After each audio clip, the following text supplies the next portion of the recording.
Hello bachcho, let's read this question. The question says enthalpy changes are positive when Na2SO4.10H2O, copper sulfate.5H2O, salt like NaCl, KCl, which do not form hydrates is dissolved in water, but enthalpy changes are negative when anhydrous salts capable of forming hydrates are dissolved in water. Statement 2 है हमारे पास.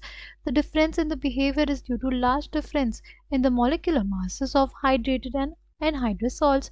The substance with large molecular mass usually shows positive enthalpy changes on dissolutions. Option A हमारे पास both statements are correct. Statement 2 is correct explanation of statement 1. Option B है both statements are correct. Statement 2 is not correct explanation of statement 1. Option C है statement 1 is correct but statement 2 is incorrect. Option D है statement 1 is incorrect but statement 2 is correct. Right?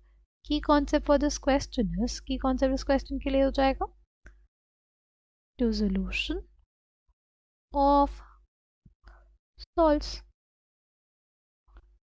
सी जब भी हमारे पास dissolution होता है किसी भी salt का, राइट, तो उसमें पहली चीज जो होती है, अगर डिसोल्यूशन होना है तो सॉल्यूट सॉल्यूट के जो इंटरेक्शंस होने चाहिए वो वीक करने होंगे, राइट. सॉल्वेंट को सॉल्यूट सॉल्यूट के जो इंटरेक्शंस हैं उनको वीक करना होगा. अगर सॉल्यूट सॉल्यूट के इंटरेक्शन बहुत ज़्यादा स्ट्रांग हुए या हमारे जो सॉल्यूटर्स की लैटिस एंथैल्पी बहुत ज़्यादा हुई तो उस सॉल्ट को डिसॉल्व करना ही बहुत ज़्यादा मुश्किल होता है, राइट.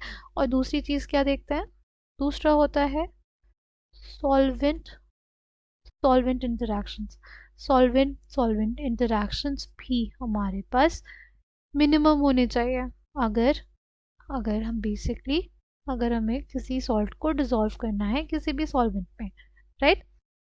वाटर ही है सपोज और अगर उसमें NaCl या KCl को डाला गया तो NaCl और KCl को वाटर में डिसॉल्व करने के लिए हमें एनर्जी देनी पड़ती है. उस एनर्जी देने का रीज़न क्या होता है, इनकी जो लैटिस एंथैल्पी होती है वो बहुत ज़्यादा हाई होती है, राइट. जो लैटिस एंथैल्पी है वो अगर बहुत ज़्यादा हाई रहेगी तो पहले हमें लैटिस को तोड़ना पड़ेगा. लैटिस को तोड़ने के लिए एनर्जी देनी पड़ेगी.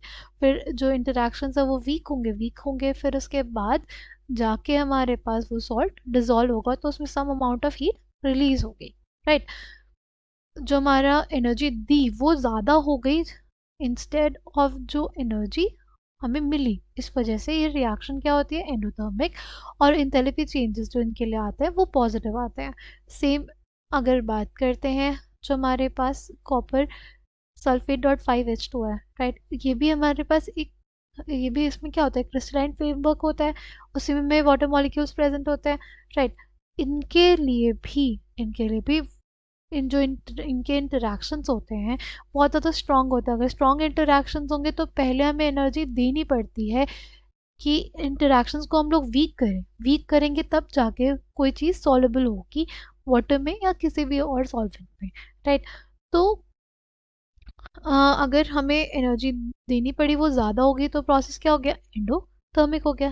तो हमारे पास जो कॉपर सल्फेट.5H2 है उस केस में भी हमें बहुत ज़्यादा एनर्जी देनी पड़ती है to dissolve a salt. Reason being क्योंकि क्रिस्टलाइन फ्रेमवर्क होता है इसका और उस क्रिस्टलाइन फ्रेमवर्क को तोड़ने के लिए ज़्यादा एनर्जी की ज़रूरत होती है. और अगर सिंपली हम लोग कॉपर सल्फेट की बात करते हैं, राइट, सिंपली अगर हम लोग कॉपर सल्फेट की बात करते हैं ये केपेबल है एक हाइड्रेटेड सॉल्ट बनाने के लिए, राइट. जब हमारे पास हाइड्रेटेड सॉल्ट बनेगा तो large amount of energy release होगी, राइट. हाइड्रेटेड सॉल्ट बनने पे large amount of energy release होती है जो कंपनसेट कर देती है उस के जो हमारे पास एनर्जी देनी पड़ती है क्रिस्टल को तोड़ने के लिए. एंथैल्पी चेंजेस जो होंगे वो हमारे पास नेगेटिव आ जाएंगे उनके लिए उन एनहाइड्रेट सॉल्ट्स के लिए जो बना सकते हैं हाइड्रेट्स, ठीक है. और ये जो स्टेटमेंट है कि जो डिफरेंस आता है वो किसकी वजह से आता है मॉलिक्यूलर मासेस की वजह से, ये स्टेटमेंट गलत है. वो डिफरेंस आता है वो इस वजह से आता है क्योंकि हमारे पास हाइड्रेट्स के फॉर्मेशन में large amount of energy release होती है. ये सब हाइड्रेट्स नहीं बनाते, इस वजह से हमारे पास इनके लिए एंथैल्पी चेंजेस पॉजिटिव आते हैं, ठीक.